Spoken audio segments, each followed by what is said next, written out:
Hello বন্ধুরা, আজকে আমি তোমাদেরকে সীতাভোগ তৈরি করে দেখাবো।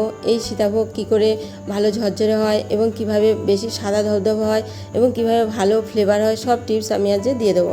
এবার আমি ছানা নিয়ে নিয়েছি। 1 কেজি দুধের যে পরিমাণে ছানা হয় আমি সেইটুকুনি ছানা নিয়েছি। এবার ছানাটাকে আমি হাতে করে ভালো করে মেখে নেব। এবার ছানাটা তোমরা যদি কিনে নিয়ে আসো বাজার থেকে তাও হবে, আর তাছাড়া যদি তৈরি করতে চাও তাহলে আমার কালাকার তৈরিতে আমার ছানা তৈরির পদ্ধতি দেওয়া আছে, সেখান থেকে দেখে তৈরি করতে পারবে। এবার ছানাটা আমার কিছুটা মাখা হয়ে গেছে। এবার আমি চালের গুঁড়ো দিয়ে দেবো। চালের গুঁড়োটা দেবো গোবিন্দভোগ চালের গুঁড়ো।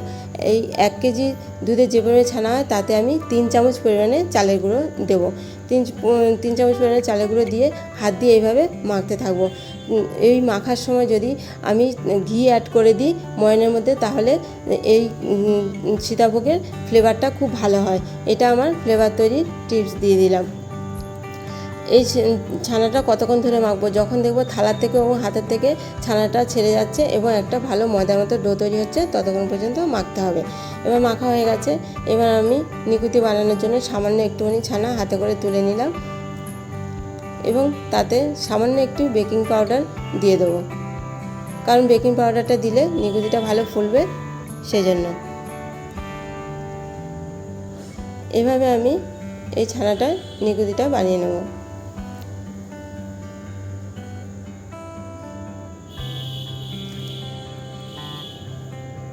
সীতাভোগের মধ্যে যদি এই গোবিন্দভোগ চালের গুঁড়ো আর ঘি অ্যাড করা যায় তাহলে সীতাভোগের ভালো ফ্লেভার হয়।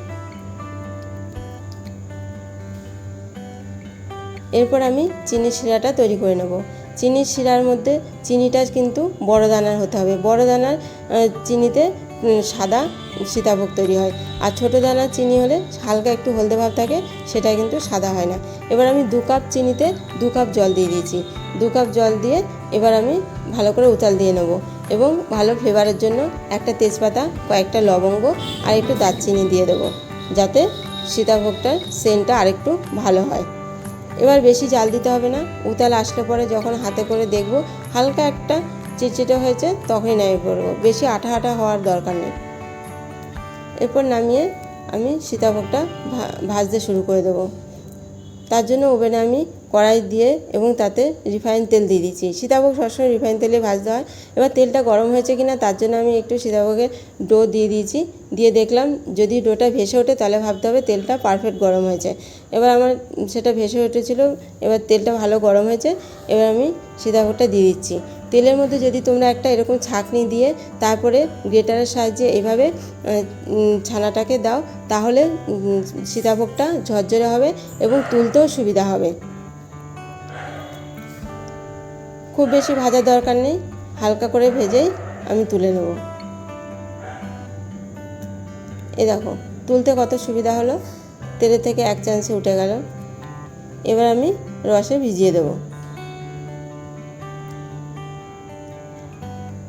এই গ্রেটারের সাহায্যে আর এরকম ছাঁকনির সাহায্যে যদি তেলে সীতাভোগ ভাজা হয় তাহলে সীতাভোগ ঝরঝরে হবে। আর খুব বেশি করে দেওয়া যাবে না, ছাঁকনিতে ঠিক অল্প পরিমাণে দিতে হবে, তাহলেই ঝরঝরে হবে। এইভাবে ঝরঝরে হওয়া এবং সাদা হওয়ার এবং ভালো ফ্লেভার হওয়ার সমস্ত টিপস আমি দিয়ে দিলাম।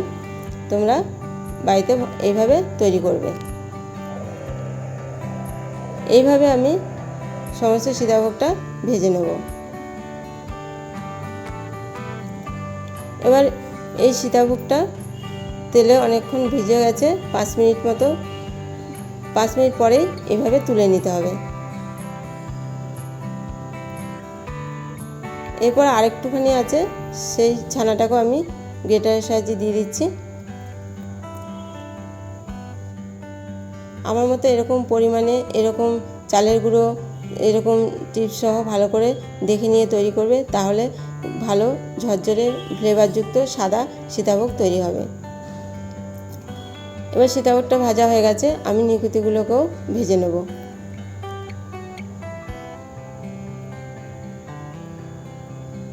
এবার নিকুতিগুলো তেলের মধ্যে দিয়ে দিলাম। প্রথমে ডুবে থাকবে, তারপরে যখন ভাজা হয়ে যাবে তখন উপরে ভেসে উঠবে। এরকম এবার ভাজা হতে শুরু করেছে, এবার কালারটাও হতে শুরু করেছে।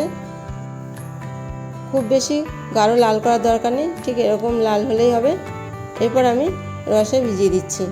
এবার রসের নিকুতিগুলো ভেজানোর পর যদি 10 মিনিট 15 মিনিট বা আধ ঘন্টা পরে যদি না ভেজে নরম হয়, তাহলে তোমরা একটুখানি গ্যাসটা ধরিয়ে হালকা গরম করে উতাল দিয়ে নিলেই নিকুতিগুলো নরম তৈরি হবে। এই দেখো কেমন নরম তৈরি হয়েছে নিকুতিগুলো। আমি তোমাদের একটা কেটে দেখিয়ে দিলাম।